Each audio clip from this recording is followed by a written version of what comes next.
کی ایک آیت تسلی دیتی ہے بس ہمیں, وَلَا تَحْسَبَنَّ اللَّهَ غَافِلًا عَمَّا يَعْمَلُ الظَّالِمُونَ. ایتھیسٹ پتہ ہے کیا کہتے ہیں, دنیا میں اتنا ظلم ہوتا ہے تو خدا اگر ہے تو اس ظلم کو ختم کیوں نہیں کرتا.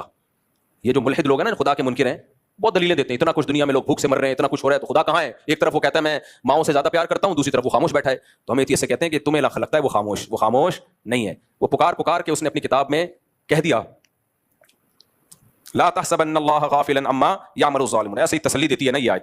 دیکھو ظالم کے بارے میں نا, جو بڑے ظالم ہوتے ہیں ان کے لیے نرم جذبات رکھنا بھی ظلم ہے, یہ خوب سمجھ لو.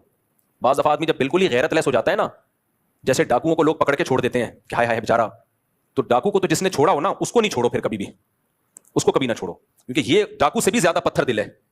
ایک آدمی جوان عورتوں کو بیوہ کر رہا ہو, چھوٹے بچوں کو یتیم کر رہا ہو, پسٹل ہے اس کے ہاتھ میں, تھوڑے سے پیسوں کی خاطر جوان جنازے نکال دیتا ہو, کیا گزرتی ہے گھر والوں پہ قیامت, اور آپ اس پہ ترس کھا رہے ہو کہ اس کو چھوڑ دیا جائے. اس کا مطلب آپ کی کھوپڑی خراب ہو گئی ہے. ہمارے نبی صلی اللہ علیہ وسلم پہ جب بہت زیادہ ظلم ہوا تو آپ نے بھی بد دعا کی ہے. حضرت موسیٰ سے زیادہ کوئی نرم دل ہوگا؟ پیغمبروں کا دل بہت نرم ہوتا ہے.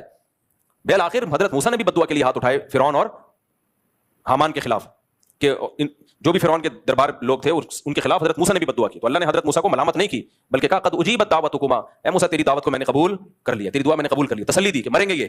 ہمارے نبی کو اللہ نے کتنی تسلیاں دی ہیں کہ جو اسلام کے مسلسل دشمن ہیں, اے نبی آپ غم نہ کریں, میں ان کو سزا دے کے چھوڑوں گا. یہ جو بڑے بڑے ظالم ہوتے ہیں نا پتھر دل, ان کے لیے دل میں نرم جذبہ نہیں رکھنا چاہیے. تو تسلی ہمیں اسی سے ہوتی ہے بھائی, اللہ خاموش نہیں ہے. اللہ کہتے ہیں لا تحسبن اللہ غافلا عما یعمل الظالمون, ظالم جو کچھ کر رہا ہے اللہ کو اس سے غافل مت سمجھو. اے اللہ ہم کیوں غافل نہ سمجھے, تو سزا تو دے نہیں رہا بھائی. جہاں سزا کی ضرورت ہو وہاں آپ سزا نہیں دے رہے تو غفلت کا الزام تو لگتا ہے نا. پھر اللہ پہ بھی کوئی الزام لگا سکتا ہے, پھر اللہ تو اگر کہہ رہا ہے میں غافل نہیں ہوں تو پھر لگ تو ایسا ہی رہا ہے معاذ اللہ کہ تو غافل ہے. تو اللہ نے جواب کیا دیا, انما یؤخرهم لیوم تشخص فیہ الابصار. دیکھو میرا ایک قانون ہے, میں نے ایک دن ہے جس کو قیامت کہا جاتا ہے, میدان حشر کہا جاتا ہے, اس دن کے لیے سزا کو مؤخر کیا ہے. یہ دنیا دار الامتحان ہے, دار العمل ہے, دار الجزا نہیں ہے. یہ بدلے کا دن تھوڑی ہے. یہاں اگر کیش بدلے ملنا شروع ہو جائے تو سب انسان کے بچے بن جائیں, سارے نیک بن جائیں.